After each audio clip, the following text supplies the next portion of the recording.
Hi guys, Judy here. I'm driving to San Francisco, going to the dentist. They're working on my root canal. It's the same root canal. It's the 4th appointment for the same tooth because I have these really weird root systems and my teeth are very complicated.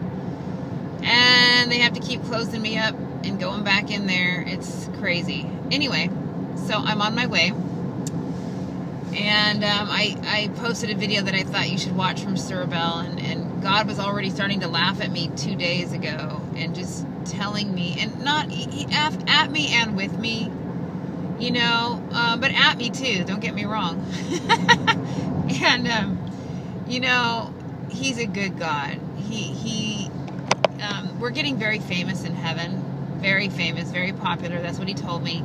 They're up there going, did you see what this one did for his appearing? Did you see what this one did? Look at this one. And they're talking about our reckless abandon for God and the things we're doing that make us look totally foolish in the world's eyes, but amazing in his eyes. And that's just so cool. And so, you know, we're investing in our next life by giving up this life. And however that may look, for each one of us, it looks different.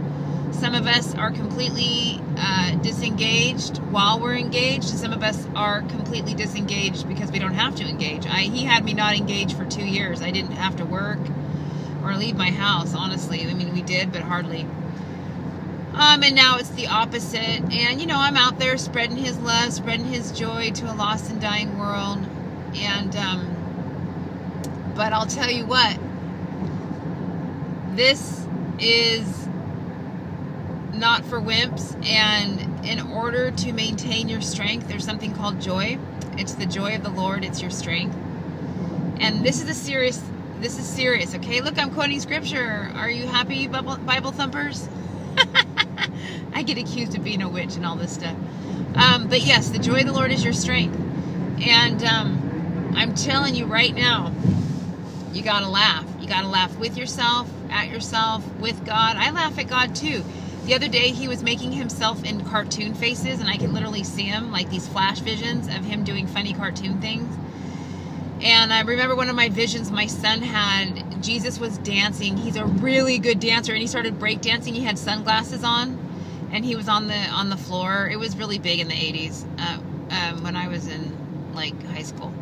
But yeah, he was everybody was around him in a circle, and he was on the floor break dancing and moving all around and twisting, and he just really loves to dance. And my son saw all that in heaven. He likes to play guitar with people.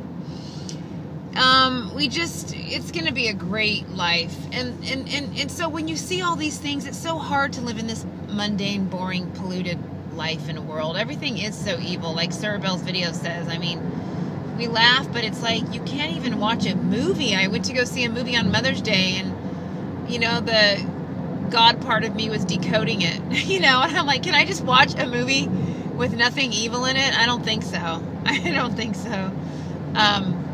But anyway, so, yeah, so I'm on my way to the city, and I was thinking about things that I've done being rapture-centric, and just little funny things that, you know, you're like, oh, who cares? We're not going to be here. Oh, who cares? We're probably not going to be here. Who cares? We're probably not going to be here. When the Lord fell on my son, we did not, I mean, it was so intense, you guys, that we did not even brush our hair or brush our teeth or do anything. It was like, I just can't even explain it. It was just like, one day I looked in the mirror and I was like, oh my gosh, I need to take care of myself. Because that day that I came home from work, I never went back. And I was someone that kept up on my appearance, like it was very important. And a little bit of vanity in there too, you know, an athlete and a cyclist and a yoga person, and, you know, always trying to get the students I taught to like get off their fat butts and do something. So I was like a motivational person too. And, you know, I just went from that to like kind of floppy and who cares? and I always have to take really good care of my teeth because I just have gum issues. And so I don't even know if I brush them. And then I'm paying for it now, 3 years later.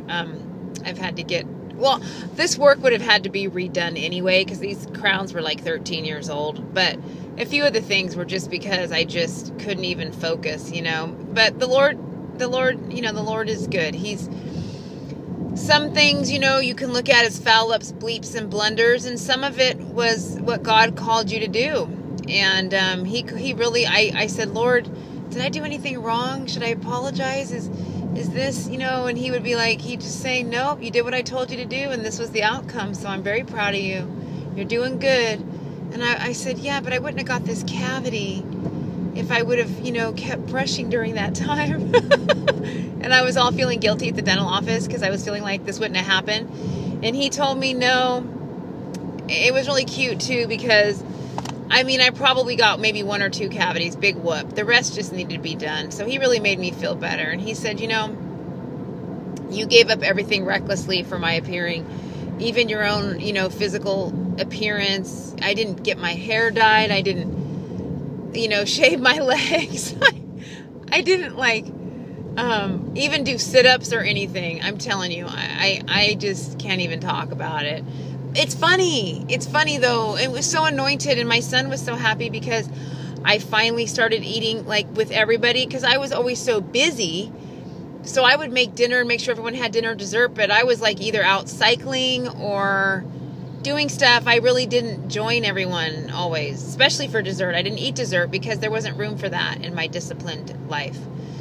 I would eat maybe like a little bite, but now I would sit at the table and eat with everyone the whole meal, and I would eat the same thing they were eating, because I would always eat my salads and different things, and I was always on an athletic schedule, like for yoga and stuff, so it was like I couldn't eat 2 hours before yoga and different things like that. And these were all things that God had me doing at the time. It was good that I did this. It was good that I took good care of my appearance and health. Okay, that's a good thing. But when he called me to recklessly abandon it, that was a better thing. Like that, we just have to, don't do what I'm doing and I won't do what you're doing, but we're accountable to God to do what he calls us to do. You know, it's important. And so anyway, and I'm just laughing at, you know, I got a little bit of a belly and just everything. It just, and my son loved it. He goes, Mom, you're so much, it's fun to be around you because you're like, you can actually sit and talk and hang out, and you're not just always busy cooking and doing this and doing that. You're actually sitting and eating with us and even having dessert with us. And I'm like, this is a great life, to just let go and not be so, you know, type A and organized. And there was a moment that I had to be, but you guys, I'm not organized anymore. I can't find a thing. I don't know where anything is. I had to go find my son's social security card. I was like, I thought I might need it when we traveled, but you know, good thing I had some order before he fell on my son in 2013, because I have that organization still, some files, but honestly, I live under piles of stuff because I get really rapture centric, and I'm like, what does this matter? He's coming. And the Lord pulls me to his side. So I don't have time to do all that I have to do, and then, you know, attend to my physical, you know, get to exercising and all this. I just don't have time because my groom is jealous for me, and I keep him number one, you know. And when I keep him number one, he lets me know, all right, you can go to yoga, go ahead and cycle to work today, or, you know, he'll give me a peace about it. But I would never change a thing. I'm so glad the Lord changed my life in 2013 and made me rapture centric, fell on my son, made him a prophet. You know, he's a regular kid again now. He's 13, going to be 14 in August if we're here. And it has been a beautiful, wild ride, and it'll continue to be a beautiful, wild ride right up until we go. Right up until we go. And, you know, try to have a sense of humor and just let things go. The Lord let me lose my credit, my good credit rating. I had almost an 8. A couple years before he fell on my son, I got approved to buy a condo. I was just about to sign on the dotted line, and the Lord said, don't do this. And the real estate guy was really upset. I don't blame him, because like, he put a lot of time and energy to it, and we went through every single step. The bank approved it. Everything was done. Inspections done. And the Lord said no. And then I knew later why he did that. Like, I didn't know that, let's see, 9, 10, 11, 12. 4 years later, he was going to fall on my son. And we were going to be living this kind of out of my suitcase kind of life. It's been interesting. But just know this, guys. The Lord is coming for us. He loves us.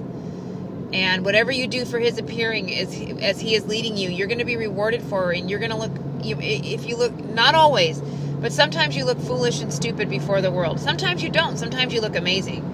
But just accept both. Accept the good with the bad. Accept that you're going to look amazing sometimes and you're going to look like a fool at other times. You know, a lot of people really are drawn to me in the world and attracted to me because of my spirit and my energy. And so that's a positive thing. That's a good thing. You know, I do talk to people and I'm a light, right? But also when they really get to know me, they're not like, okay, that, like, really? She's nuts.